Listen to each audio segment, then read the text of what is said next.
Hi everyone. This video is intended to provide a brief lesson on revision and an example of what the revision process can look like for a poem. So first, just to recap some basic terms, I wanted to clarify what's meant by revision. So some people think of revising as editing, and I wanted to point out that those two things are similar but quite different. So if you're editing something, that means that you're preparing something for publication or presentation. To edit something is normally just to make small changes to a text that's at its final phase or near final phase already.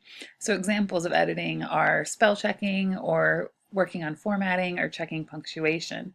Whereas revision is when one considers and alters something else. So this part of the writing process requires us to consider the text in a larger way and to experiment with content structure and presentation. So it's kind of taking a step back from the draft and looking at it with a fresh set of eyes. In order to do this, one thing we have to do is divorce the draft, is a phrase that's sometimes thrown around. So if we stay attached to the version of a poem or really any sort of writing, be it an essay or a nonfiction piece or a work of fiction, that draft becomes harder for us to alter it and improve it. It's important to be committed to the idea or the intent of a piece rather than the piece itself. So when we're revising, what we're really trying to do is get to the heart of it and to go from there. So the third thing I wanted to cover is just the revisioning of the poem specifically. So to really revise a poem, it requires a willingness to see it in different ways. At this stage, we need to be willing to make shifts and consider possibilities for the poem. That's the stage that we should all be at right now. Everyone should have selected 1 to 3 poems of their own that they want to work on and revise some more to see what that poem can do that it's not doing already.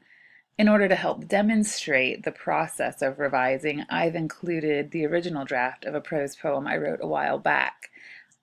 I'm going to pause the recording and hopefully you can have some time to look at that version of the poem before we move forward.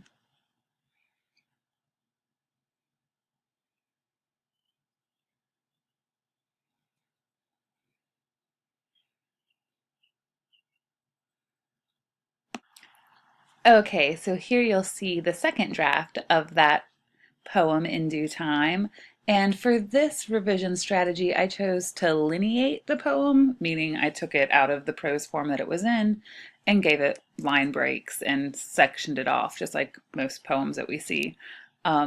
So this one, I will do the same thing, give you a moment to read it over. But the main changes that I think are first noticeable is that we have stanzas here. So it went from one block of text to having 1, 2, 3, 4, 5, 6 distinct stanzas. And I'll quit talking for a moment so everyone can read that.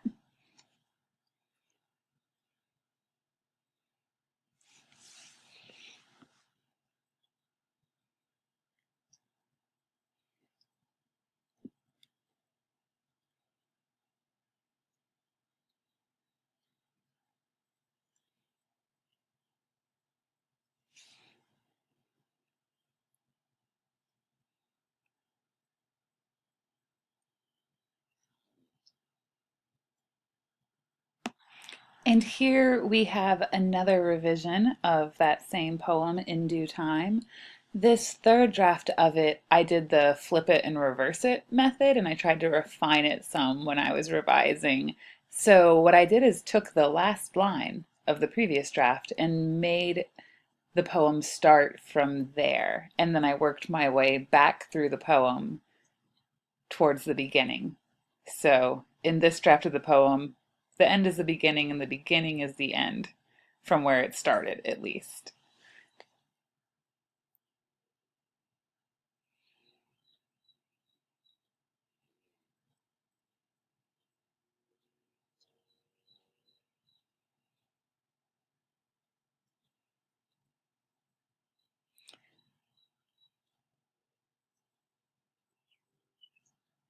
And as you were reading this, you may have noticed that some of the language in the poem did change a little bit. I have and refine it here. So I tried to pull out some of the patterns as well, and to do repetition and use a little bit more figurative language. So here I have the repeating if I, which did not appear in the first draft. So that's one fun thing about revision, is that ideas like that kind of jump out at us, and then we can kind of move forward on it and see if we like it better or not. So I'm going to move on to the last draft. And so here with this last revision of the poem, In Due Time, you'll probably at first notice that it looks like it's a lot longer. So this revision strategy that I took was to play with delineation and also the language of the poem. I tried to heighten some of the images and some of the ideas that were kind of lurking in earlier drafts. But I decided to, as a structuring sort of technique, go with two-line couplets. So it has a more formal sort of appearance on the page. It's still not rhyming, it's still free verse. But one thing I like about using this sort of couplet method is that it allows you to experiment and play more with the words on the page and to look for like double meanings from line to line. So I'm going to again hush while everyone has some time to look this over.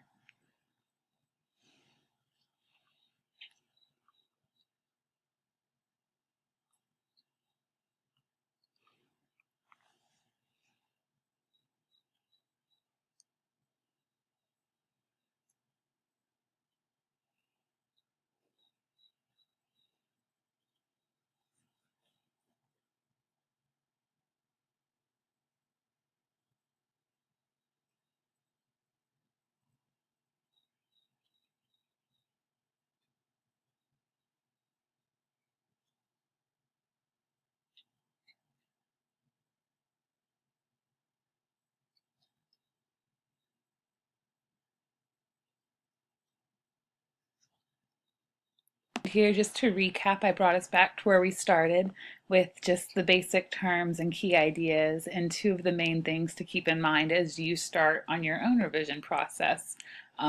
Remember that revising means that we're reconsidering and altering the text, that we're divorcing the draft, that we're letting go of parts, that we're adding new parts, and that we're trying to see the poem in new ways.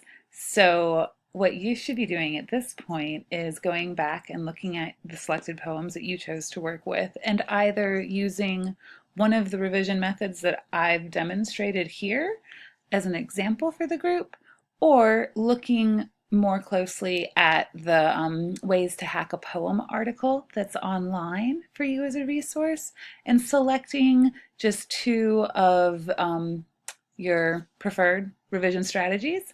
And then also, to kind of throw us an extra little challenge in there, pick one of the strategies that seems kind of out there to you or kind of scary, and also try that on at least one of your poems and see what that feels like and what the process of revising in that way is. And then next week, when we come together as a group, you should bring your drafts with you, and we will go over them and have a short workshopping session. And then we'll have some time to reflect overall on the process and what we got out of it. All right. Thanks. Have a great week.